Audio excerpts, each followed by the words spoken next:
All right, I have a 49ers update for you on this Thursday morning. The Cleveland Browns have poached 49ers practice squad offensive tackle Leroy Watson. What does that mean? Well, that means that any team can do this to players on other practice squads.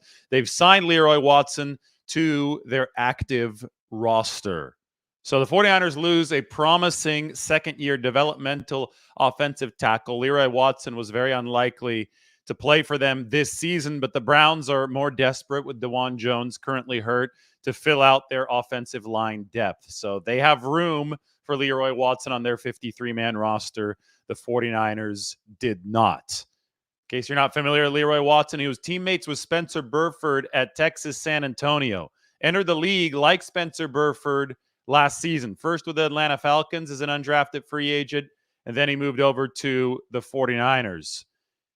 Leroy Watson was a tight end in college, so he didn't make the position switch to offensive tackle until training camp of last season. Added a lot of weight. He was a big tight end, though, to begin with at San Antonio, but just goes to show you how raw this situation was. He was a big-time developmental prospect, and we're probably looking at next year when Leroy Watson would have a chance to be on the 49ers 53-man roster. Now, that doesn't mean that the book is closed on the 49ers and Leroy Watson. We'll see if he lasts with the Browns, how long he lasts with the Browns, and if the 49ers really liked how he developed. If there is an opportunity to get him back, maybe they will. Nothing's ever closed, especially on young players, young unknown players in the NFL. But we can take a look at what the roster impact does to the depth chart, because I have a depth chart that includes the practice squad. So we'll remove Leroy Watson's name and we can talk about where the 49ers might fortify themselves on the practice squad now that they have an extra spot. So this is where Leroy was right here. He was depth behind Trent Williams, Jalen Moore, Colton McKivitz, and Matt Pryor. We can take him off of the list.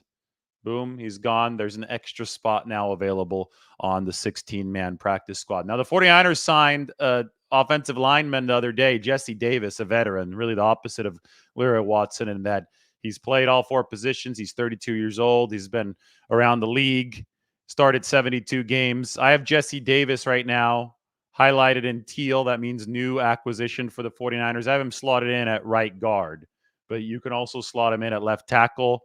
Maybe that's more prudent for the time being, given the fact that Leroy Watson is no longer on the depth chart. But it doesn't really matter because he's a practice squatter. They can call him up and he can fill in at any position. Although I assume that Jesse Davis is going to need some practice with the 49ers before he is ready. So another practice squad spot is open. The Browns have poached Leroy Watson, the former college tight end, teammate of Spencer Burford. And we'll see where the 49ers go next with that open practice squad spot. Here, let's just give you the latest update. I know I put Chase Young's name in the title. That's because I wrote this today. It's up on Athletic, and we're going to get deeper into this a little bit later on. But it's my 49ers midseason evaluation where Chase Young can help a languishing defense. I've got charts there for you to help illustrate where the 49ers have been good, where they've been struggling. We look at this on a player-by-player basis. So where has the weakness in coverage been? Obviously, or you take a close look at Isaiah Oliver's play. But I think some of the run defense stuff, especially the splits along the defensive line, who's struggling against the run, who's pass rushing well, that's the most interesting because this team actually looks quite a bit different than last year. They're pass rushing well from the interior. It's been decent from the exterior. Even Nick Bosa, people saying he's not pass rushing well. The pressure numbers are there.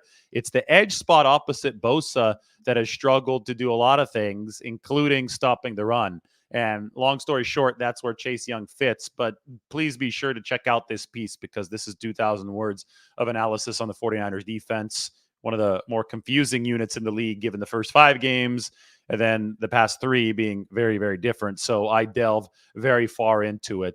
Be sure to check it out. I'm going to do another show here in an hour or two that goes through this piece and talks about my theories. And I think, they're not just theories anymore. Some of this is proven by the data. So some of the some of the reasons behind the 49ers defensive lapse here over the last few games and why they think they can turn it around and why they think Chase Young can help them turn it around. So that's up on The Athletic. Go ahead and check that out. Meanwhile, the Browns have poached Leroy Watson, 49ers reserve offensive tackle. He was on the practice squad. He is no longer on the practice squad.